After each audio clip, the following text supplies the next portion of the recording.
Here's how much it costs to have an attractive girlfriend. Weekly dates, $200 or $800 a month or $10,000 a year. Quarterly vacations, $2,000 or $8,000 a year. Holiday and birthday gifts, $5,000 a year. Miscellaneous, nails, shopping, whatever it may be, about $3,000 a year. All in total, about $26,000 a year. So if you're making $50,000 a year after taxes, you probably couldn't even afford to keep an attractive woman within your life. At least without her being miserable. In fact, she may even cheat on you with a baller. And if you're curious, we can actually put that to the test. Just go to limitless-attraction.com to get a loyalty test from me. And I'll DM your girl on Instagram to see if she'll go out with a guy like me. And we'll both see if she's really loyal. That's hilarious. I love it. All right, so shout out to Austin. Austin was on my show yesterday, and men pay him to message their girlfriends. That's to see if Girls they're did it faithful. first on TikTok. Oh my Girls God. been doing that for 5, 6, 7 years. For sure. Definitely. What do you guys think about that? 26,000. Here's an opinion to that. I think that's hilarious. I mean, love it. You guys were all kind of laughing at the same time, but was he talking about her nails and like he was paying for all that stuff? Yeah. $3,000 Oh, a that's year? nice. Like, I mean, I don't. How do I find a man that pays for my Like, shit? $3,000 Because for nails like I know I'm expensive. That's why fine. It's just like the only thing you gotta actually come like at them. me Yo, with that's is some like good tea. I feel like the maintenance of her was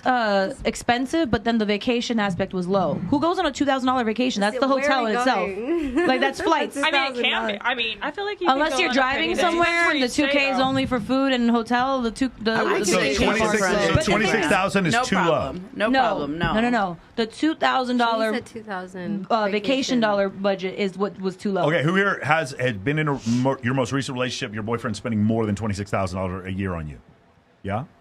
I have never had a boyfriend in my entire life ever buy anything for me. The one time was my first boyfriend that I dated for 5 years, and he bought me a KitchenAid mixer, and that's the one thing I wanted. And then when we broke up, he fucking took it back. Expensive. He took it back. He took it back. That was the only gift I've ever gotten from. That's the only fucking thing I've ever gotten from him. So Get me an Uber when I had no car for 2 months. I'm just curious. So does anybody here raise your hand if you think 26,000 is too high?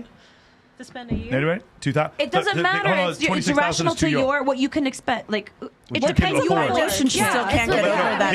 His point was that a lot of men who can't afford 26,000 can't afford to have an attractive girlfriend. Because they want the hot girls. Austin lives in Miami, I believe. Yeah. They want don't try to date the Victoria's Secret models and the IG baddies that are used to men that pay for their car, men that pay for their apartment. More than $26,000 a year. But what I'm saying is, like, if you're reaching for the start. Huh? Yeah. But some girls are also naturally beautiful, and they also don't need to do a lot to themselves. Like, they just naturally have those supermodel looks. They naturally $200 for nails is crazy. And maybe she does have that's her me. nails. That's what I pay. But my girl is amazing. Don't know, and everyone finds attractive different. And they last. And let me tell you, she's worth every fucking cent. Every 2 or 3 weeks, you're paying $200. No, they last a month and a half. What? Nice. With no growth. Well, no, but it's the way she blends it. So you don't see it. No, she puts HGH on the nails. No, whatever she does, can we show the sex one? All right, guys, I want you to think: is this controversial? What you hear? I just want to say that $26,000 is way too low. That's what I was trying to get to. Say, you take me, I don't drink, so I save you a lot of money. Amber, is it too low? See, look, I think like nickel and diming and then budgeting for your girlfriend is fucking wild. Yeah, but there has to be an average. The math has to work out somewhere. So you just like do the math in your spare time. But you should. It's a notepad of every dollar you spend on her. And then at the end of the year, you tell your girlfriend that you're madly in love with. Like, this is how much I spend on you every year. Here's the problem. I'm trying to put a down payment on a house. I would be kind of nice to know. Yeah. But I don't even budget. I don't know. I'd have to sit down and do my own budget. Can I throw out like a caveat here? Is like, if you're basing everything on transactions, sure. But like, I will tell you right now, when I was in my 20s, I had women buy me drinks and buy me shit, give me a car, just because. But when I'm in a relationship, I'm also like. And I had a lot of friends I had a lot of friends in the Hollywood like metal scene or like singers for bands and shit like that. These guys were broke as fuck, and they had some pretty hot women buying them a lot of fucking things. Oh yeah. It's just if your game's not that good, I don't know what to tell you. There you go. Is this the one? This is the one. Right? All right. Is this controversial to you, ladies? So he knows I'm going to lunch. He knows you're going to lunch. He knows my vibe. He knows how I like to move, and he only sent $30. I'm not going to bend over backward for a man that is just sending whatever he can, or if if he's not going to be my boyfriend, number one, but if I'm talking to him, next time I'm out and he says, oh, you need something for lunch, I'm going to tell him, it's okay, somebody already sent me $100. So he know that you want that. Yeah, you got to. Because it's better, like you said. Okay, if we're being completely honest, right here, right now, we've all eaten lunch for $30. Yes, let's start 100%. Cute little cafe spot, baby. I'm going to snap us and get something popping, but we're not saying that we're ungrateful. Right. Food is food on the table. However, you know what the standard is. Correct. Me in that situation, handling it with grace. Thank you so much, baby. I'm so appreciative. I'm gonna still take a picture of that bill and I'm gonna send it to him. Thank you for the 30. That was the tip. Exactly. Yeah. What's up? Also, men, if you know that you cannot give $30 or if it's hard for you to give, then you need to date within Don't your. date. You can't date with the woman that number one does not have that expectation, or number two, it's in that range that will love and adore that $30. Will save that $30. Will frame that $30. Will bathe with that $30. Be with that woman because it is a woman out there that will appreciate it and that will love it. But do not try to. Where's the lie, though? Date in your bracket. If you can't afford a supermodel, then don't date a supermodel. If you know that the girl that you're seeking or that the girl that you are chasing after has had nothing but billionaire boyfriends before you, can I say something? She's going to be used to the billionaire boyfriends before you, and she's going to want that treatment. So don't chase after that girl. Dating is like betting on a dog race.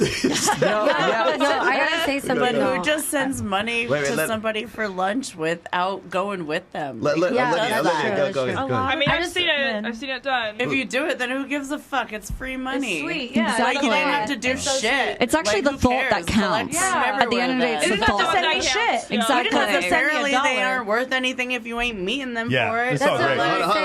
Who gives a damn? I was gonna say, like, when you love someone, it's something totally different. Yeah. You know, and if you really love this person, and these are the standards that you set for your life. If you love this person, you're choosing to keep this person around, and you know that they don't have the money and you want these expensive dates, then you gotta get it how you live. You gotta hustle for that. Like one thing I gotta say about this generation that I don't agree with, like, I do believe in the 50-50. I believe that women should meet their man halfway if they want a bigger house. If they want more cars, they want more of this, they want more of that. If they're not happy with the means that your man can provide, then find a different man. Don't marry that man. But you can't give a man an expectation like, oh, you have to go make this kind of money because I'm a bad bitch. Like, no, you're a stupid bitch. No, it comes down to the exact same thing that him and I talked about earlier. Your marriage and your relationship is set up the way that you agreed to it. Mm-hmm. You don't try to date someone who wants to be 50-50 if you are not of the mindset of 50-50. Right. So it's just date within. Nothing that she said at the end was wrong. Date within your bracket. Date what you could afford. Date what you're both mutually agreed about. It's not right or wrong. Those women are red flags, like fucking minefield in Afghanistan in 1983. But no, to somebody, they are the epitome. Those women are just going to drag, just my opinion, those women are going to drag chaos into your life. That the fact they're even having this discussion and being this petty. Go ahead. I really feel like we're not even talking about one of the biggest qualities right now, which is location. We're undermining what cities are we talking about? Are we talking about Miami? Oh, it's Miami. LA? Just make it $100 in Miami, whatever. But even when I ran my boot camps teaching guys how to get over social anxiety, Arizona, Scottsdale was very different 9 years ago than it is now. Yeah. Now the women caught on. They're more like LA girls. But if you go to like a small city, this is very different. Like the location is everything. Yeah. You're interviewing women that are for $30. But look at the common thread though. Like where are they from? Miami. The point wasn't not having a nice dinner. The point was he didn't give me enough money. Which that's the problem. He gave her money, and that's enough. Right. I mean, my lunch the other day was $50. And you ladies are saying this. That's not a red flag. That's a green flag. Being appreciative is a green flag. Not being appreciative is a red flag. I'm sorry. Definitely. These ladies are just walking red flags to me. That's just my opinion. Yeah. You go to Nashville, you can have a good time for very cheap and go and do karaoke. But if you're in Miami and you're in Brickell, be prepared to spend at least $1,200 if you're going to a restaurant. So where are you at? And like what you were saying earlier, Rollo, what is the communication situation. What are the rules of the game? Like, what am I getting into? And by no means, if the girl's expectation is like $2,000 or $500,000, I respect that. But then that's not my cup of tea. Like, what is the vibe here? The bottom line is live within your means. None of these girls, communication. Communication. Okay, fine. But none of all these girls with these really high standards for like, oh, you got to pay me $30, $100, whatever the ticket is, right? Every last one of them would throw those standards right out the window if that guy was 6'1", had a 6-pack abs, had a 10-inch. And was ready to rock her world in bed. And you know what? Oh, it doesn't matter. He could give me a bag of Skittles and it wouldn't make a fucking difference. That's the other difference. If these ladies would be willing to date some other guy who doesn't even send them $30, then if I'm the guy sending the $30, I'm the loser. And that's another thing. Red flag. That's all I'm saying.